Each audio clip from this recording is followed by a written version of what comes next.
let's go over the ingredients. Here, I got 8 chicken thighs, bone in with the skin on.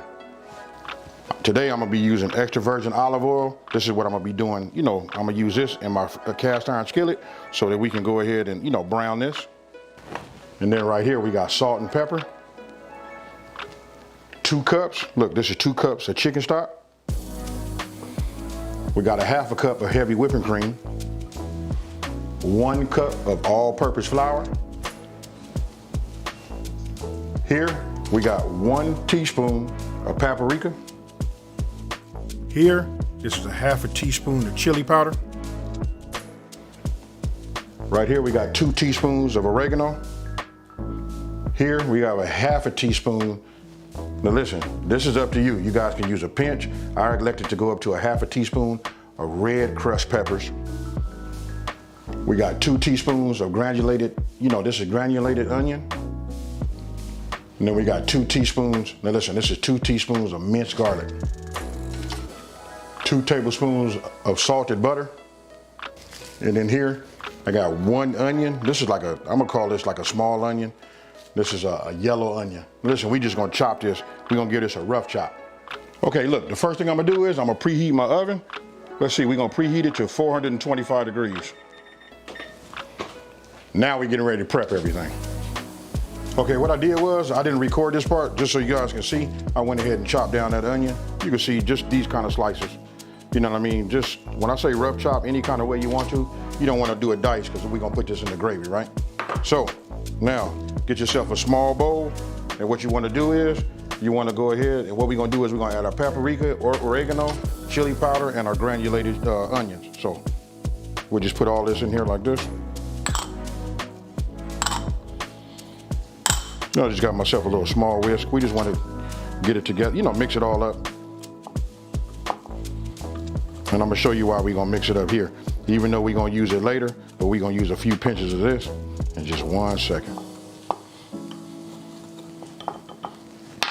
Now, after that's done, what you wanna do is get yourself a large, a large bowl, right? So, I'm gonna go ahead and just add a couple of pieces of this chicken in here, right? Then we're just gonna take our hand and we're just gonna use a few pinches. We just wanna season this up. Then we're gonna add a couple of more. Season this like this.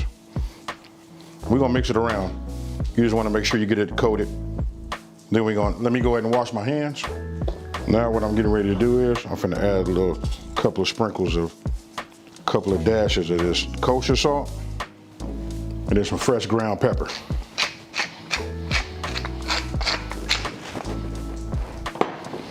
Now you just want to get in here, move them around. Make sure that you have some on the undercarriage, the under bottom of your thighs. Then if you feel like you need to add some more, you can. This flavor profile, and you can see, let me just bring it up here. Hope you guys can see that. You can see that it transfers, just perfect. Sometimes, we can over season if we don't have to, we just leave it like it is. But I'm liking what I see is transferring to each individual piece, nicely. I will just give it one little, and then we're gonna let this sit up just like this, right? So, it should look like that. We'll set this off to the side.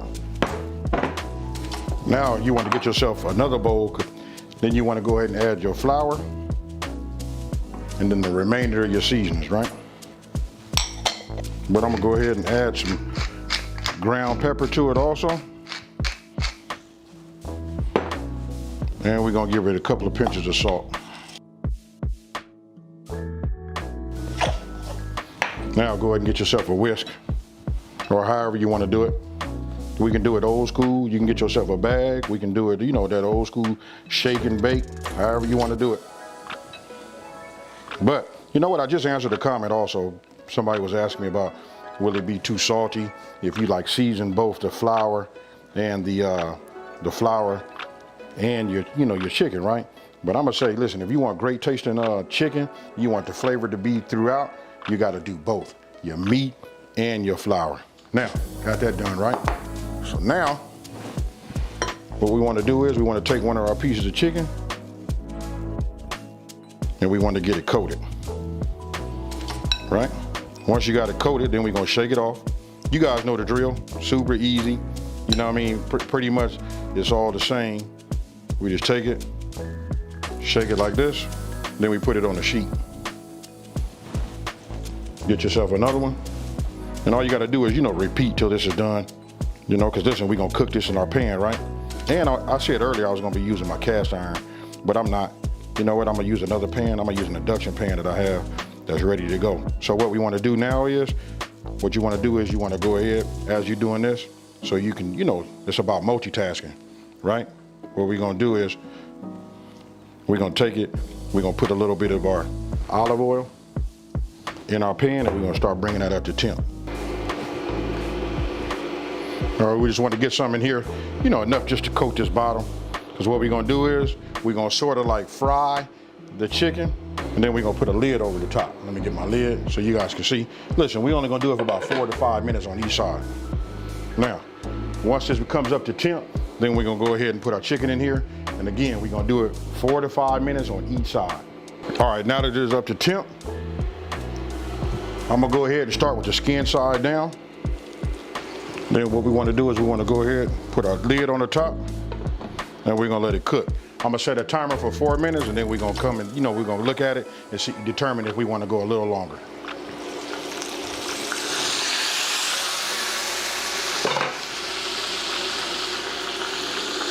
Now what we wanna do is just go ahead and look at the bottom of it. You can see I'm gonna let it go 1 more minute.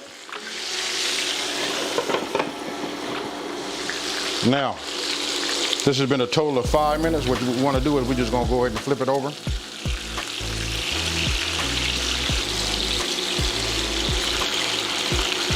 Now remember, we don't want to cook this all the way, right? We're just browning the top, getting a little bit of, you know, cook time done on it. We're going to cover it again, and we're going to go for another 5 minutes. Now, 5 minutes is up. What we want to do is we're going to take this off, put it on our baking sheet, and then we're going to continue to do the rest of our chicken, and then we'll move over to the next step. Now, once all you got your chicken done, now you want to go ahead and just add your onions. Then we're just going to cook these down, maybe for about, I don't know, about 3 to 4 minutes. Now, it's been about 4 minutes. Look, we're going to go ahead and add our minced garlic, but we're going to be quick with it, right? We're only going to move this around for about 1 minute. Our crushed peppers. Now we're gonna add our butter. And then once we get our butter melted, right, then it'll be time to, you know, add that flour. Now you wanna go ahead and add a couple of tablespoons of your seasoned flour that was left over. Just a little bit more. And then what you wanna do is you just wanna give it a whisk. You wanna keep it moving. Right? You want to cook down this flour taste first. So it's okay, just keep it moving. Make sure you don't see any white. This should take just a couple of minutes. Just keep moving it like this. After we get through cooking this out, we're gonna start introducing our chicken stock. You can use chicken stock, chicken broth, whatever you guys find at your market, whatever your preference is, you know, either or. Now remember, look, the key is you gotta keep that whisk moving, right? So as it starts to heat up, you'll see it starting to get lumpy. Once it starts to do that, now it's time to introduce our chicken stock. So what you want to do is you just want to pour it in, you know, slowly, just, you know, in small increments, as you see that I'm doing there. And then once you got it, you know, incorporated and it's starting to flow good, then you can go ahead and pour the rest of it in there. And then once it comes back up to temp, then it'll be time for you to add your heavy whipping cream.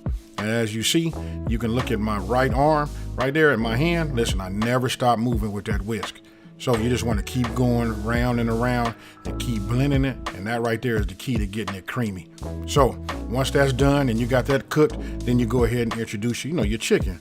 Now, go ahead and get yourself a spoon and just start, you know, spooning some on top of your chicken. You know, so that it can just like soak in there and soak into that skin. And listen, when I tell you it's gonna be moist, that's what it's gonna be. Now, go ahead and add your, you know, your top. And then what you wanna do is you wanna put it in the oven. Listen, it's already been preheated for 425 degrees, right? And after 1 hour, this is what we come up with right here. Look, when I take this top off, tell me what you guys think about that there. Super easy. You can just see how delicious it is, just the way it is right there, right? So again, I just go ahead and I get my spoon and I just start spooning some of the gravy right over the top. Now you can get yourself, some parsley. Go ahead and dice it up real fine, and then go ahead and put that on top with some garnish, to add some green to it. And as you can see, look how moist that is right there. Let me show you guys. Let me get it right up close for you. So tell me what you guys think about this one here. You know what, just super easy. You can see when I cut it, how tender the chicken is. Listen, it got a chance to cook and be smothered in that gravy. I want to let you know right now, I done already sampled that gravy. And listen, it's fire, folks. Hey, so listen.